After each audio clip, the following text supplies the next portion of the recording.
Alhamdulillah sehat Pak. Tetap semangat ya. Tetap semangat. Kalian Bu Ida ya. Oke, terima kasih Bu Ida. Pada kegiatan pagi hari ini kita tema dalam PI pendampingan individu yang ke-6 adalah identifikasi aset sekolah SDN Sidomulyo 2. Jadi temanya adalah bagaimana nanti aset yang ada di sekolah ini kita identifikasi yang nantinya untuk kepentingan kemajuan dari sekolah dan pendidikan pada umumnya. Untuk musyawarah atau rapat pemetaan aset apakah sudah dilaksanakan Bu? Sudah. Yang hadir atau aktor yang terlibat siapa saja? Itu semua hampir semua guru di ruang guru. Hampir semua guru, jumlah guru dan tenaga pendidikan. Jumlah gurunya ada 8.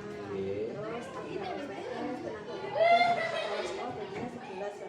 Oke, mungkin komite belum ini belum apa. Terkait dengan rapat pemetaan aset sekolah, apakah sebelum kegiatan ini pernah dilaksanakan di sekolah ini? Belum. Belum pernah. Belum, belum. Baru kali ini. Bagaimana setelah diadakan rapat pemetaan aset, apakah ada hal yang menarik atau ada hal yang baru menurut Bu? Ya, ada Pak tentunya. Iya. Sebelumnya kita tidak pernah membahas tentang aset apa yang pernah kita miliki. Iya. Setelah kita melakukan ini, akhirnya ide-ide yang belum muncul akhirnya muncul Pak. Iya, iya. Kemudian tidak apakah memang sebelum rapat pemetaan aset yang dilaksanakan kegiatan ini sebelumnya belum pernah dilaksanakan di sekolah ini? Memang belum ya. Kemudian perasaan Bu Ida setelah diadakan acara ini bagaimana?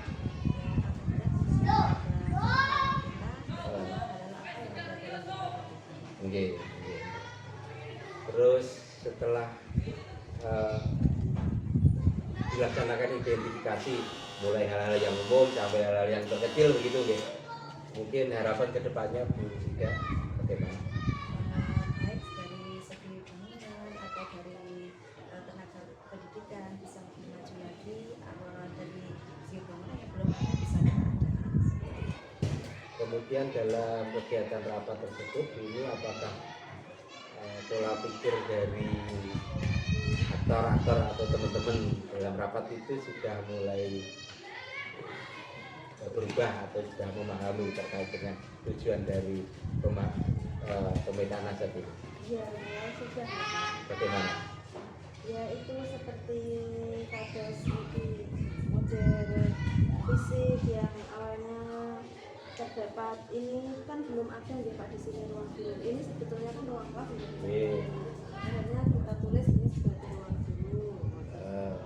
Terus kemudian kantin sekolah itu juga untuk menambahnya. Itu Pak.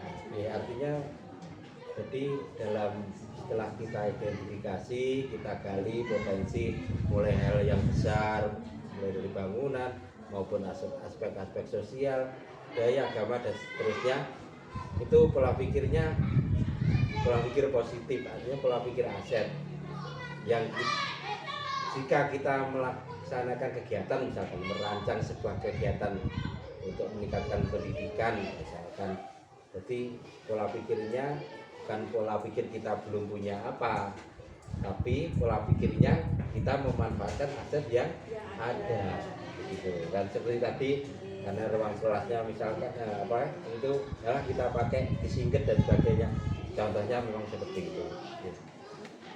Oke, Bu Umi dan Bu Ida mungkin saya akan mengulas dari hasil maksula dari hasil rapat dari ada 7 modal aset sekolah. Yang pertama adalah SDM, sumber daya manusia, tentunya semua GPK yang di sini. Namun selain GTK yang ada, tentunya komite atau orang tua itu merupakan salah satu stakeholder yang dekat dengan sekolahan. Kemudian juga mungkin masyarakat sekitar kita itu juga termasuk aset. Artinya mereka pastilah support dengan kegiatan pendidikan. Sebaiknya mungkin ada pemikiran untuk kolaborasi dengan masyarakat melalui pemerintah desa, RT RW dan sebagainya. Berikutnya modal sosial, ya hampir sudah disinggung tadi, sosial kemasyarakatan.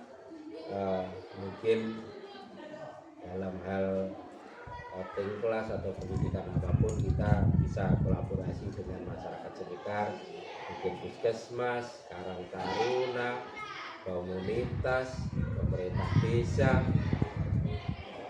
Bagaimana tanda-tanda kita kolaborasi, artinya kolaborasi itu kan salah satu kecakapan hidup yang life skill yang sekarang itu sangat-sangat penting untuk kita semua, untuk anak didik kita. Jadi jangan sampai anak ada kan anak itu pintar tapi gak bisa bergaul kan begitu, nanti kalah di kemasyarakatannya. Modal politik ya. Oh gitu, oke. Oh oke. Modal fisik ya, tentunya bangunan yang ada kita manfaatkan, infrastruktur, sarana prasarana, sumber air, jaringan listrik dan sebagainya. Jelas modal politik ya. Jadi modal politik ini terkait dengan pemerintahan, mungkin mulai dari kabupaten ya, bupati, artinya kemudian kecamatan, desa, sampai ke RT RW. Jadi sudah disinggung tadi bagaimana kita itu harus pinter-pinternya kolaborasi, sinergi dengan para pejabat daerah.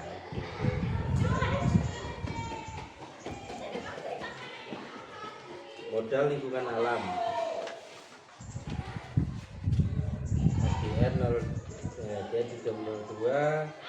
halaman yang luas dekat dengan jalan, kemudian memiliki lahan kebun, ya dekat dengan objek wisata Waduk Dawan. Nah, jadi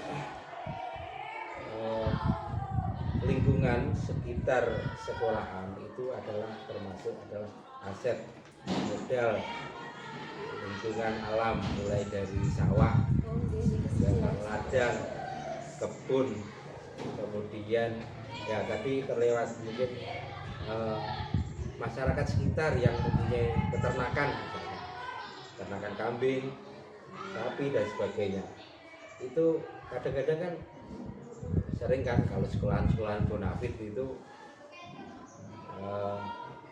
studi tour atau outbound ke mana, di sana loh disuruh nyemplung sawah. Nah di sini kan ada toh, nah cara nyemplung sawah terus diajak lihat peternakan kan sama di sini ada. Nah itu mungkin jarang yang terpikirkan. Jadi kita ajak anak-anak OT menyusuri pematang sawah, memperkenalkan ya apalah informasi-informasi yang ada kita sampaikan. Perlunya anak-anak didik itu memahami apa yang terdekat di lingkungan kita, terdekat dengan dirinya, itu paham betul. Terkait misalkan dengan dekat jalan raya yang jalan barat itu apa jenenge kendaraan itu banter-banter. Nah itu bagaimana mengantisipasi anak pulang itu ya diberi pemahaman. Nah itu modal lingkungan alam, termasuk modal lingkungan alam kita manfaatkan. Modal finansial jelas, selain ya dana-dana yang rutin dari pemerintah, nah ini ada santunan, kemudian karena ya bagaimanapun seperti beliau kita ya masyarakat melalui komite, melalui paguyuban, melalui wali murid itu ya support dengan kita terkait dengan itu, satu namanya donasi dan sebagainya. Ya pinter-pinter pihak sekolahan gitu ya. Modal agama dan budaya ya sudah rutin dilaksanakan. Tambah ekstrakurikulernya belum Pak. Oh ya, nah ini kan kita semua aspek harus terjangkau. Kita semua baik itu aspek keagamaan, seni budaya harus diperkenalkan kepada anak didik kita. Mungkin seni dongkrek, kemudian mungkin acara-acara bersih desa itu bisa masuk dalam pembelajaran anak-anak. Kalau perlu ikut partisipasi dan sebagainya itu semua aspek harus kita penuhi. Nah ini sudah dirinci oleh Bumi terkait dengan sumber daya manusianya. Nah ini maksud saya, jadi mungkin Bapak Ibu guru ada yang punya keahlian tertentu, ya sebaiknya kita tularkan kepada anak didik. Ada yang pintar qiraah, yo ngulangi ajar qiraah, ya juga ada yang pintar tari, yo itu perlunya identifikasi aja gitu Bu. Nah, jadi memang yang penting pola pikir kita adalah pola pikir adat, bukan pola pikir kekurangan. Neng mikir kurang yo mesti ae. Nggih, tapi pola pikir kita pola pikir adat. Apa yang kita punya, kalau nggak punya kolaborasi. Kalau nggak bisa kolaborasi yo berusaha untuk sinergi dengan pihak ketiga dan sebagainya. Kalau memang perlu pembiayaan ya ada pembiayaan, namun sebaiknya pembiayaan itu ya yang kecil ini begitu, karena kita punya pendidikan. Mungkin ada hal yang perlu disampaikan dulu.